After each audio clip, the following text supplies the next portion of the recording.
안녕하십니까? 네, 안녕하십니까. 네, 허익범 특별검사팀 결국 오는 25일에 수사를 종료합니다. 30일 기간 연장을 하지 않겠다라고 발표를 했는데요. 이유가 뭔가요? 글쎄요, 연장 신청을 할까라고 하는 것이 이제 관심사였는데요. 예.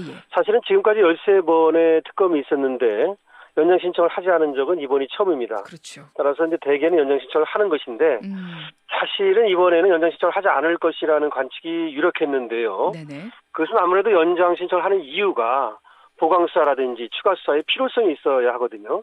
그래서 이제 그것을 소명해서 대통령의 승인 신청을 해서 승인을 받아야 되는데 아무래도 지금 추가 수사나 보강 수사를 하겠다고 할 만한 그런 어떤 여지가 없었던 것이 아닌가 이렇게 생각이 되는 것이죠. 보강 수사의 여지가 없다라는 것을 어떤 의미로 봐야 될까요? 예, 그러니까 이제 보통은 연장 신청을 하는 경우는 수사할 사항이 남아 있는 경우여야 하거든요. 예. 그리고 이제 시간에 쫓겨서 어떤 다른 이유로 해서 어떤 혐의라든지 내지는 사람에 대해서 수사가 더 필요하다 이래야 되는데 네네. 지금 어쨌든 수사할 만한 사람은 다 한 것이거든요. 예. 그리고 김경수 지사에 대해서도 구속영장까지 청구했다가 기각이 된 것이고 네. 또 2번이나 불러서 소환 조사를 했고요. 네. 그다음에 참고인 조사도 송인배 비서관이라든가 또 백원우 비서관에 대해서 했거든요. 네네. 만약에 물론 이제 송인배나 백원우 비서관에 대해서 피의자로 입건을 해서 네네. 거기에 대해서 수사가 필요하다라고 하는 것이 소명할 수 있다면 혹시 또 그것이 연장의 어떤 사유가 될 수 있겠습니다마는 그 두 사람은 참고인이었단 말이죠. 그런 상황에서 더 수사할 사항이 남아있다. 수사 대상이 남아있다. 이렇게 얘기하기는 어려웠을 것으로 보이는 거죠. 그러니까 수사가 더 이상은 필요하지 않다라는 건 두 가지로 볼 수 있지 않겠습니까? 수사를 네. 할 필요가 없을 정도로 더 이상 혐의가 없다. 이게 첫 번째일 테고 그렇게 필요 없을 정도로 혐의 입증이 충분하다. 이 둘 중에 어떤 걸로 봐야 될까요? 일단은 그렇습니다. 수사 기간은 이 수사의 어떤 사항이라든가 수사의 양에 비해서 적지 않았다, 충분했다라고 봅니다. 예. 그러니까 60일이라는 것이 이제 예를 들어서 최순실 특검 그 당시 국정농단 특검 예. 그런 경우에는 수사 대상이라든지 수사 사항이 굉장히 많았거든요. 네네. 근데 이번에는 어떻게 보면은 김경수 지사가 드루킹으로 대표되는 그 일당들과 댓글 공작 공모를 해서 공직선거법이라든가 내지는 네이버의 업무 방해죄 이거 성립하는가의 문제거든요. 네네. 그래서 수사 사항이나 수사 대상이 그렇게 많지 않았기 때문에 그 시간이면 충분했던 것이라고 볼 수 있는 거죠. 따라서 수사는 충분히 했음에도 불구하고 혐의를 입증하지 못했다. 이렇게 네. 보는 것이 맞을 것 같고요. 네. 그 혐의를 입증하지 못한 데에는 수사 능력의 한계일 수도 있고 내지는 초기 수사의 실패일 수도 있습니다.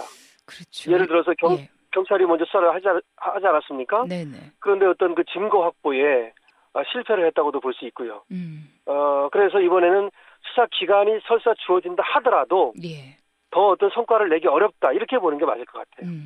일단 특검 측에서는 더 수사를 하더라도 혐의 입증이 가능한 무언가가 나오지 않을 것으로 보기 때문에 더 수사를 할 필요가 없다라고 봤다라는 네. 말씀이신 거고요. 네.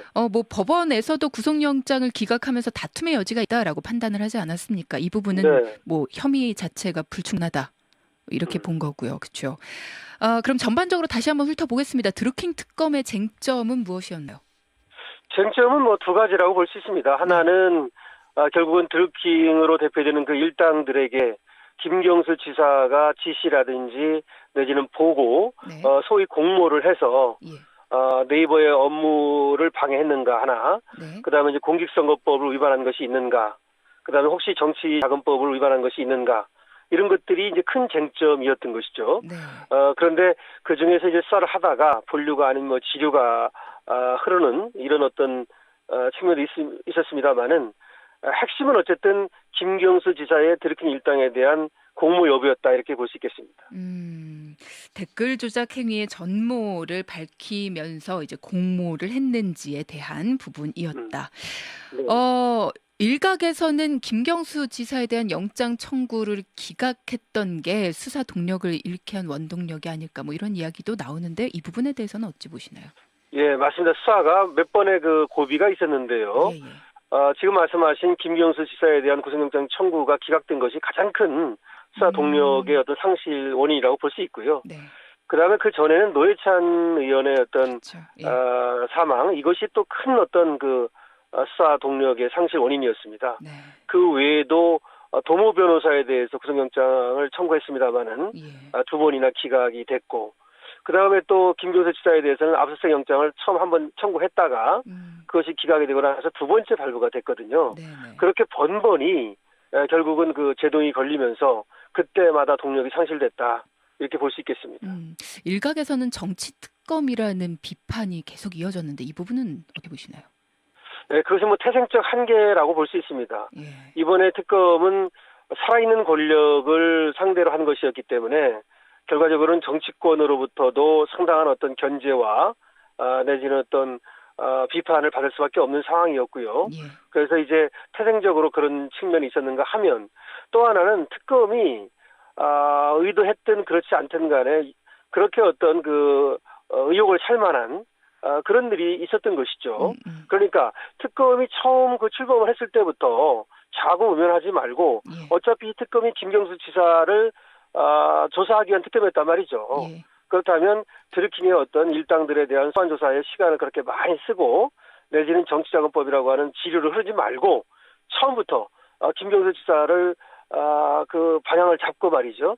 그렇게 수사를 했더라면 오히려 그 논란이 적었을 텐데 그렇지 않고 자꾸 그 다른 수사라든지 시간을 다른 데 많이 쓰다가 그러다 보니까 오히려 논란을 촉발한 이런 측면도 있다고 봅니다. 네, 흔히 말하는 곁가지 수사 그 부분이 많이 네. 논란이 됐었죠. 그러면은 이제 조사 끝나고 나서 김경수 지사 같은 경우에는 보완 조사를 한 후에 불구속 기소를 하겠다 뭐 이런 이야기 나오고 있는데요. 참고인 조사 받은 청와대 관계자들은 어떻게 됩니까? 지금 뭐 참고인 조사였기 때문에 특검에서 다시 뭐 피의자로 전환을 해서 수사를 한다든지 내지는 기소를 하기는 어려울 걸로 보여요. 예. 그렇기 때문에 드루킹 일당에 대해서는 충분히 조사가 돼 있기 때문에 예. 이제 그 기소한 사람들 빼놓고 또 다른 사람들이라든지 이렇게 해서 일괄적으로 총괄적으로 기소를 할 것이고요. 네네. 김경수 지사에 대해서는 불구속 기소를 할 겁니다. 그다음에 뭐 김경수 지사를 다시 부른다든가 이런 보강수사는 없을 것이고요. 네네. 다만 지금까지 했던 수사 사항을 정리하고 그것을 이제 나름대로 그 혐의를 갖다가 증거에 의해서 기소를 하는 그런 형태로 갈 것으로 생각이 됩니다. 자, 그러면 대통령 보고서 작성되죠. 특검 조사 끝나고 나면 어떤 내용들 들어갈까요? 네, 대통령 보고서는 뭐 수사 상황에 대한 보고를 하는 것이기 때문에요. 60일 동안에 수사가 어떻게 이루어졌는지, 그리고 이 수사의 목적이 무엇이었고 수사의 경과는 어땠는지, 그다음에 향후 이제 어떻게 기소를 할 것이고 공소 유지를 할 것인지 이런 내용을 담게 돼 있습니다. 네네. 그래서 지금까지의 수사 경과와 앞으로의 어떤 공소 유지 계획 이런 것들을 총괄적으로 담는다고 생각하면 되겠습니다. 네, 그렇군요. 변호사님께서 보시기에 이번 특검의 가장 큰 어려움, 뭐 앞서도 그런 말씀, 뭐 곁가지 수사에 대한 논란, 뭐 이런 부분도 말씀을 해주셨는데요. 문제점이랄까요, 어려움, 뭐 이런 것들 어떤 것이었다고 보십니까? 네, 첫 번째는 드루킹에게 너무 진술 증거에 의존한 측면입니다. 진술 증거. 그러니까 드루킹이라는 사람을 지금도 사실 믿을 수가 없는 것이거든요. 네네. 이런 생각을 해볼 수가 있는 겁니다. 드루킹이 오히려 특검을 소위 실용했다고도 볼 여지가 있는 거거든요. 다시 말해서 드루킹의 어떤 그 진술이 오락가락했다는 것이 의도적인 오락가락일 수도 있다는 것입니다. 네네. 다시 말해서 초기에 증거 확보에 실패하면서 그 증거 확보에 실패한 이유는 경찰이 수사를 하는 과정에서 증거를 소홀히 한 측면도 충분히 있었고요. 예. 경찰이 좀 수사를 소홀히 했다는 측면도 있는 거 아니겠습니까? 네. 그러면서 증거 확보에 실패했고 두 번째는 그러면서 검찰이라든지 여기 협조가 충분히 받아야 됩니다. 특검은 인력이라든가 시간이 부족하기 때문에 네네. 사실은 검찰이나 경찰에 전폭적인 지원이 있어야 되는데 예. 그런 것도 받기 어려웠고요. 그다음에 아까 말씀드렸듯이 정치특검이라고 하는 비난을 받으면서 고군분투한 측면이 있는 것이죠. 예. 그렇기 때문에 특검의 어떤 수사상의 능력 한계도 분명히 있었던 것 같고요. 네. 또 의지 부족도 뭐 전혀 없는 것 같지는 않습니다만은 태생적으로 이번 특검이 어떤 성과를 내기에는 그 한계가 있지 않았나 이런 생각이 듭니다. 뭐 마지막 부분에는 거짓을 모의했던 드루킹이 거짓을 모의했던 사실까지도 뭐 특검이 알고 있었다. 네. 뭐 이런 얘기도 나오면서 뭐 특검에 대한 신빙성 이랄까요? 신뢰 자체가 좀 많이 무너진 그런 부분도 있었습니다.